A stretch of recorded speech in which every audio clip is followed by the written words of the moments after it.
Bon, je vous l'accorde, on n'est pas tip-top sur l'écriture du dernier Codex Adeptus Mechanicus en cette V10 de Warhammer 40 000. J'avais tout de même envie de vous faire un top 5 des unités que j'ai envie de sauver dans ce beau bouquin, parce que on peut quand même faire des choses, on peut quand même s'amuser. Salut les roommates, mon Blas et Félix, vous êtes dans la Wargame Room. On se retrouve aujourd'hui pour faire le top 5 des unités Adeptus Mechanicus. Encore une fois, selon moi, bien évidemment, ma parole n'est pas la parole divine. Ne prenez pas tout ce que je vous dis pour acquis. Vous devez vous faire vos propres avis sur chacune des unités de ce codex. Il y a beaucoup de choses à faire avec. J'ai envie de vous dire, moi, ce que je préfère à l'intérieur de ce bouquin. Bien évidemment, comme d'habitude, je vous invite à me faire votre top 5 dans les commentaires, qu'on puisse en discuter ensemble. Je prends toujours un immense plaisir à répondre à vos commentaires, donc n'hésitez pas à le faire, ça fait plaisir. Et pour commencer ce top 5, mention honorable, les robots Castellan. Je me fais huer dans les commentaires, je le sais, cette unité est beaucoup trop chère, mais j'ai envie de la sauver, je la mettrai pas dans mon top 5 positions, mais j'ai quand même envie de vous en parler parce que je trouve que, hormis le fait qu'elle soit assez chère en points, lorsqu'on en joue 4 et qu'on les met sur un objectif, j'en ai fait les frais et plusieurs fois, je peux vous garantir que c'est quand même relou, dans le sens où on a quand même 4 figurines à endurance 9 qu'on peut, avec une petite amélioration sur le Datasmith, passer à endurance 10, ce qui est pas déconnant. En plus de ça, ils ont 7 points de vie, une sauvegarde à 2+. Alors effectivement, on a testé leur létalité de nombreuses fois et on n'est pas sur une folie furieuse, même si c'est peut-être pas terrible. Par contre, à dégager des objectifs quand votre adversaire en joue éventuellement plusieurs packs, ça commence à devenir vraiment relou et c'est pas ultra agréable à affronter. Je pense que même l'adversaire ne prendra pas un immense plaisir à les jouer. C'est peut-être aussi un petit peu pour ça que je sauve cette unité, parce que je trouve la figurine super cool, mais elle est quand même pas agréable à jouer contre et elle est pas agréable à jouer non plus. Elle compte beaucoup de points dans notre armée qu'on aurait pu mettre dans d'autres choses. Si vous jouez du compétitif, que vous avez envie de vous mettre au compétitif, je vous la conseille absolument pas, mais j'avais tout de même envie de la mentionner.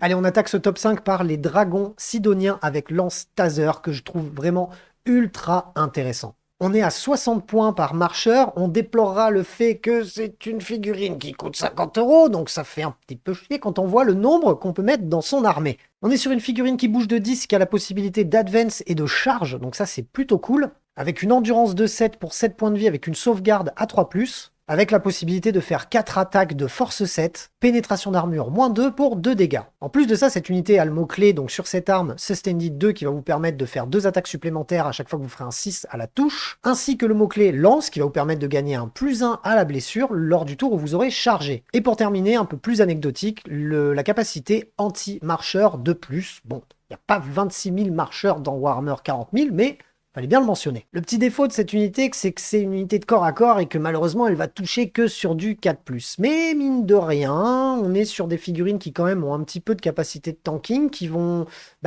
être une épine dans le pied à votre adversaire. C'est peut-être pas ce qui va rouler sur l'armée adverse, mais si vous les envoyez sur votre adversaire, il va devoir les gérer avant de se les prendre dans la tronche. Et mine de rien, ça coûte pas cher, hormis en argent. Et du coup, si vous avez des thunes plein les poches, vous avez la possibilité d'en jouer vraiment beaucoup.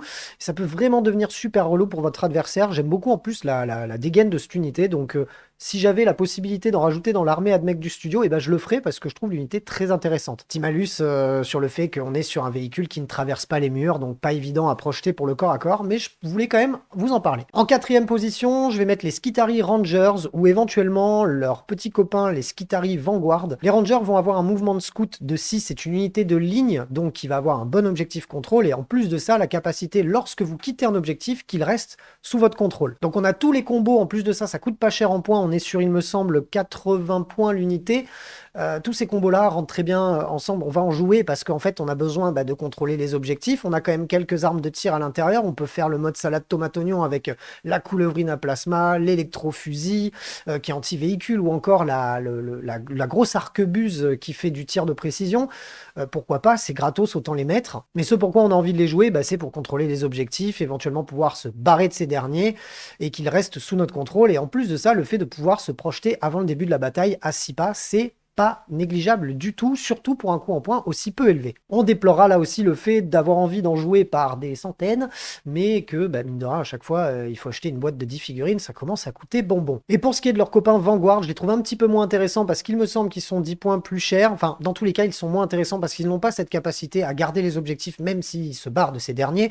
Ils ont tout de même un objectif contrôle de 2 parce que ça reste une unité de ligne, mais leurs armes de tir vont être beaucoup plus anecdotiques. On va être sur de la saturation à très peu de force et pas de pénétration pénétration d'armure, donc ça va pas avoir une létalité folle, hormis si on tire sur des Gretchen. Mais mine de rien, ils vont avoir cette capacité de baisser l'objectif contrôle de votre adversaire de 1, et ça, en faisant un petit renfort stratégique au bon moment dans une game où on a besoin de récupérer un objectif ou d'ennuyer à son adversaire, ça peut être quand même quelque chose d'assez utile. Donc je les sauve, mais je vais quand même préférer les rangers qui sont de base plus intéressants, et de base je dirais que j'en jouerais au moins 3-4 unités dans mon armée si je pouvais le faire. Et à la troisième marche de ce podium, j'ai envie de vous parler des électroprêtres de corps à corps, donc les fulgurites, qui mine de rien, malgré leur endurance de 3, leur 1 point de vie et leur sauvegarde de base à 7+, vont tout de même bénéficier d'un insensible à la douleur à 5+, couplé à une sauvegarde invulnérable, elle aussi de 5+. Et quand on en joue 10, bah, mine de rien, je dis pas que ça tank, bien évidemment, mais on peut avoir des surprises sur leur résilience, mais c'est pas pour ça qu'on va les jouer. On va bien évidemment les jouer parce que c'est du corps à corps et qu'on en a vraiment pas beaucoup en admech.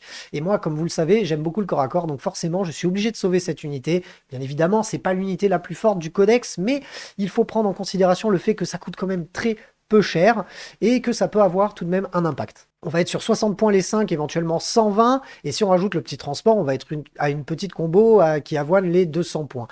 Maintenant, peut-être les faire jouer en renfort stratégique pour ne pas avoir à payer leur transport. Parce que mine de rien, ils vont chacun faire 2 attaques sur du 3+, et oui, l'unité d'électroprêtre va taper sur du 3+, et ça c'est beau parce que y a pas beaucoup d'unités dans le codex qui font ça. Ils vont avoir en plus une force de 6, une pénétration d'armure de -1 et un dégât de 2, à savoir qu'en plus de ça, ils ont la capacité Devastating Wounds qui va vous permettre d'infliger des blessures directement sur un 6 à vos jets de blessures. J'ai envie de sauver cette unité parce que je la trouve intéressante, je la trouve peu chère. Si elle était plus chère, j'en aurais même pas parlé, mais moi j'aime le corps à corps. Je trouve que ces figurines sont très jolies.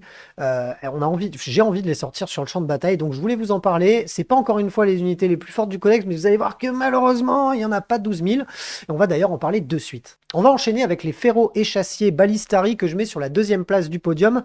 Pourquoi? Parce que c'est des unités qui, hormis le fait de coûter 50 € par figurine, vont coûter 50 points. Et à 50 points, qu'est-ce qu'on a? Eh bien, on a un marcheur qui bouge de 10, qui a une endurance de 7 avec 7 points de vie et une sauvegarde à 3+, qui se joue par 2, donc si on pousse le vis, on peut en avoir 3 x 2, donc 6, ce qui va nous faire pour 300 points. 6 tirs de canon laser qui déconnent pas du tout, puisqu'ils vont tirer à 48 pas, sur du 4+, malheureusement, mais avec une force de 12, une pénétration d'armure de -3 pour un dégât de D6 + 1, à savoir qu'on aura la capacité de relancer nos jets de blessure, puisque cette arme est jumelée. Et pour finir, si on a un petit peu de chance sur le jet touche et qu'on fait un petit 6, et ben on aura une touche soutenue 1, c'est-à-dire une touche supplémentaire. Et l'un dans l'autre, toutes ces choses-là, pour la modique somme de 300 points, c'est quand même pas dégueulasse du tout, à savoir qu'on les répartira en 3 x 2 unités que l'on va pouvoir un petit peu mettre où on veut sur la table, notamment très certainement à longue distance pour pouvoir conserver notre zone de déploiement, ou du moins un peu préserver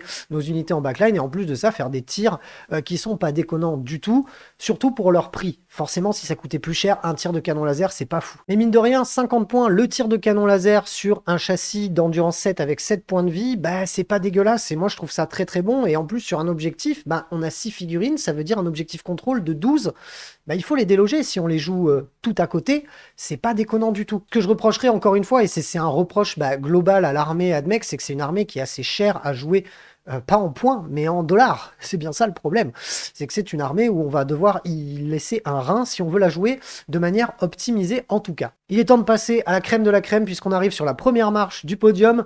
Bon, je pense que vous l'avez deviné, vous savez de quoi je vais parler. Non, bien évidemment, je vais vous parler des brécheurs cataphrons. Comment dire? On ne peut pas clairement jouer une armée AdMech sans jouer à l'heure actuelle des brécheurs cataphrons. Pourquoi? Parce que c'est une unité d'infanterie qui traverse les murs, alors que ce n'est pas du tout de l'infanterie, mais grand bien leur face. Ces petites bêtes-là, avec malheureusement un mouvement de 5, vont avoir une endurance de 7, une sauvegarde à 3+, pour 3 points de vie, à savoir qu'on peut les jouer de 3 à 6, pour 115 ou 230 points. Et avec le petit perso qui va bien, on va pouvoir les booster parce que ces mecs-là au tir, ils déconnent, mais alors pas du tout. Ils vont avoir plusieurs options d'équipement, mais moi je vais vous parler du Heavy Arc Rifle qui est selon moi la seule et unique option à utiliser sur eux, j'ai envie de dire, puisqu'on va tirer 2 fois à 30 pas avec la capacité Rapid Fire, donc beaucoup plus de tirs si on est à moins de la mi-portée. On touchera sur du 4+, avec une force de 8, une pénétration d'armure de -2 pour 3 dégâts flat. Attention les Terminators, à savoir qu'en plus de ça, ils ont le mot-clé bouclier anti-véhicule 4+, qui fait qu'on va pouvoir aussi s'attaquer aux véhicules grâce à cette arme. En gros, cette arme déglingue tout. Vous allez en avoir besoin parce que clairement, il y a peu de choses que cette unité ne peut pas détruire au tir. Et en plus de ça, si vous allez les taper au corps à corps et qu'on les a équipés avec les bonnes griffes, ils vont tout de même faire 2 attaques chacun sur du 4+, de force 8, pénétration d'armure de -2 pour un dégât, là aussi de 3. Donc il faut pas trop aller les ennuyer non plus au corps à corps, enfin en tout cas ça peut provoquer des surprises, parce que mine de rien, si vous les tombez pas, parce que endurance 7, 3 points de vie, blablabla, et quand ils vont vous taper dessus, ils vont clairement se venger. Donc l'unité, je pense que c'est même pas, c'est pas un scoop que je vous apprends, on le dit de partout, dans toutes les listes, on en voit minimum 6 voire 12. L'unité est obligatoire à l'heure actuelle dans le codex AdMech si on veut la jouer de manière compétitive et même de manière amicale. Si vous en jouez 6, votre adversaire va un peu se casser les dents dessus. Ça sera pas non plus complètement impinable que si vous en aviez joué 12, mais en amical ça peut être très sympa à jouer, bien évidemment en optimisant. Vous allez vouloir en jouer plus, mais l'unité est clairement vitale à l'heure actuelle dans le codex AdMech, donc c'est pour ça qu'elle se trouve sur la première place de ce podium. Voilà ce que je pouvais vous dire sur l'AdMech et sur mon top 5. J'espère qu'il vous a plu, n'hésitez pas à me poster le vôtre dans les commentaires, à mettre le pouce bleu si vous avez aimé la vidéo, à suivre la chaîne et à vous y abonner si ça n'est pas déjà le cas. On se retrouve très bientôt pour plein d'autres vidéos, d'ici là prenez soin de vous, salut les roommates.